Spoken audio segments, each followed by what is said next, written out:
ఒక్కసారి కొమ్మూరి గోల్డ్ కి కాల్ చేయండి. తాకట్లో ఉన్న మీ బంగారాన్ని విడిపించి మార్కెట్ ప్రైస్ కి వాళ్ళు కొనుక్కుని మిగతా డబ్బులు మీకు ఇచ్చేస్తారు. అందరికీ నమస్కారం. వెల్కమ్ టు మనం టీవీ. నేను మీ పవన్ బేస్వాడ. మనతో పాటు అడ్వకేట్ రజనీ గారు ఉన్నారు. మేడం నమస్కారం. మేడం నమస్తే అండి. నిన్న విడుదల రజనీ సిఐ పైన దురుసు ప్రవర్తన ఎలా చూడాలి? ఇప్పటికే రెడ్ బుక్ పాలన నడుస్తూ ఉంది. దాని కౌంటర్గా మేము బ్లూ బుక్ పాలన తీసుకొస్తామని చెప్పి ఆ బ్లూ బుక్లో ఈ అధికారుల పైన ఎవరైతే కూటమి ప్రభుత్వానికి ఒత్తాసు పలుకుతున్నారో ఆ వంచన చేరి మా వైసీపీ నేతలపైన దాడులు చేస్తున్నారో, అక్రమ కేసులు బనాయిస్తున్నారు, వారిని ఆ బ్లూ బుక్లో రాసుకుంటామని చెప్తున్నారు. నిన్న విడుదల రజనీ ప్రవర్తన ఏ విధంగా చూడాలి మేడం?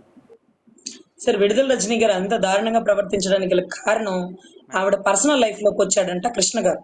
ఏది మన ఎంపీ లావు శ్రీకృష్ణదేవరాయలు గారు ఆవిడ పర్సనల్ లైఫ్ లోకి వచ్చారని ఎక్కడో స్టేట్మెంట్లు ఇచ్చేసి బురద జల్లే ప్రయత్నం చేసింది ఆయన క్యారెక్టర్ మీద. ఆయన ఏ పార్టీలో ఉన్నా గానీ ఆయన అంటే ఆ నియోజకవర్గ ప్రజలకి ఒక నమ్మకం, ఒక గుడ్ విల్ అండి.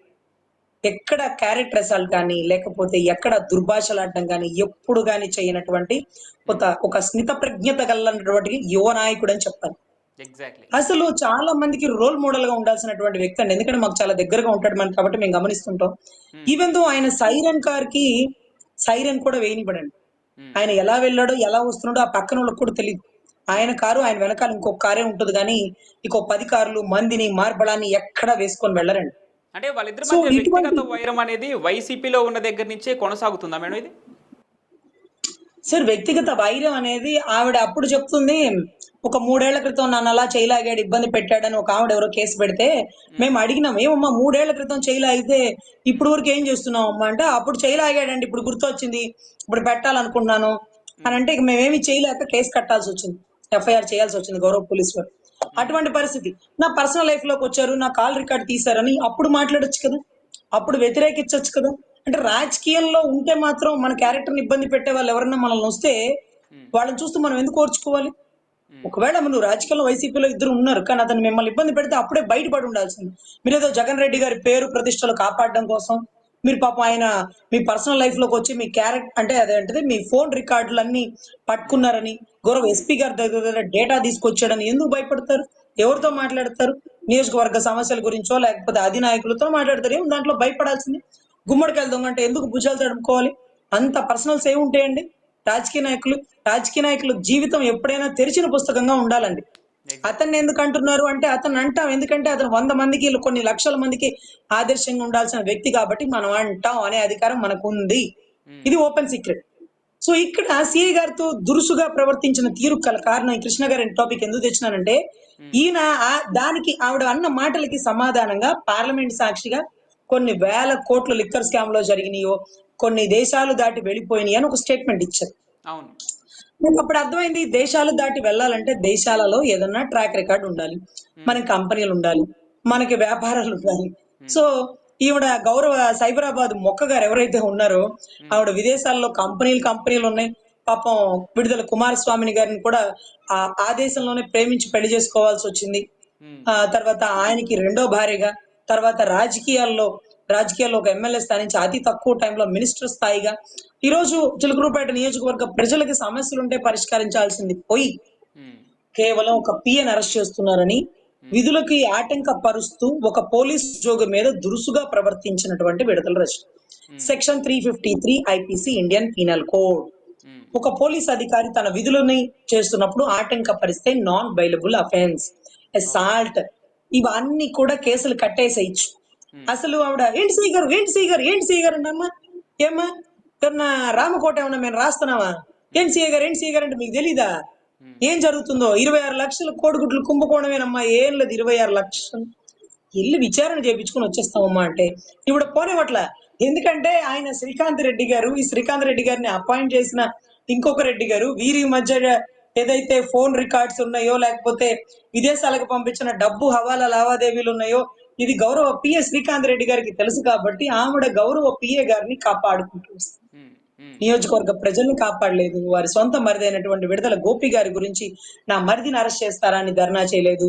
కానీ పిఏ గారి కోసం ఆవిడ రోడ్డు మీద పడి మళ్ళీ పక్క ఎమ్మెల్యేలను కూడా బదులు తెచ్చుకొని మీరు రండి పేర్ని గారు, మీరు రండి సార్ అంటూ వాళ్ళతో కూడా ప్రెస్ మీట్లు ఇప్పించి పిఏ గారిని కాపాడుకునే ప్రయత్నం చేస్తుంది. ఎందుకంటే పిఏ గారు నోరు విప్పితే కృష్ణ గారు మాట్లాడినటువంటి పార్లమెంట్ సమాచారంలో ఫస్ట్ పేరు ఈవిడదే వచ్చే అవకాశం ఉంది, ఉండొచ్చు. విదేశాలకు పోవాలంటే డబ్బులు ఈవిడ ద్వారానే పోతాయి. ఎందుకంటే సైబరాబాద్ ముక్క గారికి కొన్ని కంపెనీలు ఉన్నాయి కాబట్టి నా డబ్బు ఆ కంపెనీ మీద పెట్టానండి. ఈ డబ్బంతా ఎక్కడి నుంచి వచ్చిందంటే ఆ కంపెనీలో లాభాలండి. ఉమ్, అవునా అమ్మా? మాకు తెలియదులే. ఫారెన్ ఎక్స్చేంజ్, హవాలా, లావాదేవీలు, అసలు మీరు ఎలా అంత ఛాలెంజ్ సినిమాలో చిరంజీవి లాగా ఎదిగిపోయారు, ఇవన్నీ మాకు తెలియట్లా. ఇవన్నీ మీకు చెప్పాలా? మేము మొక్కలు వేస్తుంటే పురుగులు పడి లేకపోతే చెదలు పట్టి వర్షాలు పడిపోతున్నాయి, మీరేమో గంజాయి మొక్కలు వేస్తున్నారేమో, అందుకనే లక్షల కోట్ల లాభాలు వస్తున్నాయి. ఉమ్, వరి మొక్కలు నాశనం అయిపోయినాయి, గంజాయి మొక్కలు వేసినోడు బాగుపడిపోతున్నాడు. ఉమ్, సో రైతు బాగుపడాలంటే ఇక వరి మొక్కలు వదిలేసి గంజాయి మొక్కలు వేయాలేమో అన్నంత మెసేజ్ ఇచ్చేస్తారండి వీళ్ళు. సో ఉమ్, ఖచ్చితంగా విడుదల రజనీ గారి గురించి ఒకటే చెప్పాలి.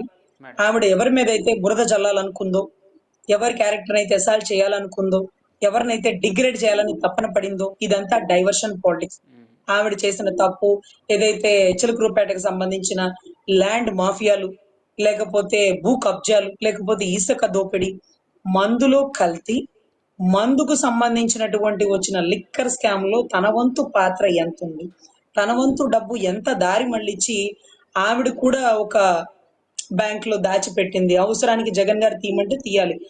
అమ్మా రజనీ, ఈ 2,000 కోట్లు నీ అకౌంట్ లో నీ సైబరాబాద్ లో మొక్కవు కాబట్టి అక్కడ దాచి ఉంచేస్తే నేను అడిగినప్పుడు తీయాలి. సరే జగన్ అన్న, మీరు ఎట్లా చెప్తే ఎట్లా అన్నా? ఉమ్, ఆవిడకి ఎక్కువ అవకాశాలు ఉన్నాయి కాబట్టి ఆవిడకే మినిస్టర్ వచ్చింది. ఎందుకంటే ఆమె ఎక్కువ డబ్బును దాచగలిగిద్ది కాబట్టి, ఓకే. యాక్సెస్ ఉంది కాబట్టి ఆవిడకి ఆ ఛాన్స్ ఇచ్చారేమో అని అనుకోవచ్చు రాష్ట్ర ఉమ్, ప్రజలు. ఉమ్, సో ఎనీవే, ఆవిడ అనుకున్న టార్గెట్ ని రీచ్ అయింది, ఆవిడ అనుకున్న మినిస్టర్ ని కొట్టేసింది, ఇప్పుడు బయటపడింది. అంటే కర్మ రిటర్న్స్. ఈ ఉమ్, చోట కర్మ ఈ చోట. ముసలోడు అని మాట్లాడిన కొడాలానికి ఇప్పుడు లెగవలేని పరిస్థితుల్లో, అనారోగ్య పరిస్థితుల్లో ఉన్నారు. అవును. వాడి ఒళ్ళంతా రోగం ఆ ముసలోడితో ఎందుకు అన్నటువంటి పరిస్థితి, ఆ ఒళ్ళు బలుపు మాటలు కొడాలని. ఉమ్, సో వల్లభనేని వంశీ గారు తల్లి క్యారెక్టర్ ని అవమానించినందుకు, తల్లి లాంటి బూనమ్మ గురించి తప్పుగా మాట్లాడినందుకు ఉమ్, అప్పటికి క్షమాపణ చెప్పినాడు అనుకోండి, తిన్న విశ్వాసం కొద్దో గొప్ప ఉంటది అనుకుని. అవును. కానీ అయినా సరే అసెంబ్లీ సాక్షిగా అక్కడక్కడ అనుచిత వ్యాఖ్యలు మాట్లాడుతున్నటువంటి వ్యక్తికి, ఉమ్, అంటే ధర్మం అంటే ధర్మం అండి. ద్రౌపదికి జరిగిన అన్యాయాన్ని ప్రశ్నించకపోతే, ఉమ్, ప్రతిఘటించకపోతే మహాకురుక్షేత్ర యుద్ధంలో ప్రతి ఒక్కరు చచ్చిపోయారు, కారణుడితో సహా. కరెక్ట్. ఎందుకు దీనికి కారణం అంటే నువ్వు తప్పుని ప్రశ్నించాలా. ఉమ్, ఇది తప్పు, ఇది ప్రశ్నించినటువంటి అశ్వత్థామ ఒక్కడే మిగులున్నాడు. ఉమ్, ఆఖరికి భీష్మ పితామహుడు సైతం చనిపోయారు. వారు చేసిన తప్పేమీ లేదండి. భీష్ముడు అంటే అసలు ఒక గొప్ప స్ట్రాటజీ. ఉమ్, అదే రకంగా దాన వీర సూర కర్ణ అంటారు. వీళ్ళందరూ కూడా చనిపోయిన కారణం ఒక్కటేనండి, మేడం.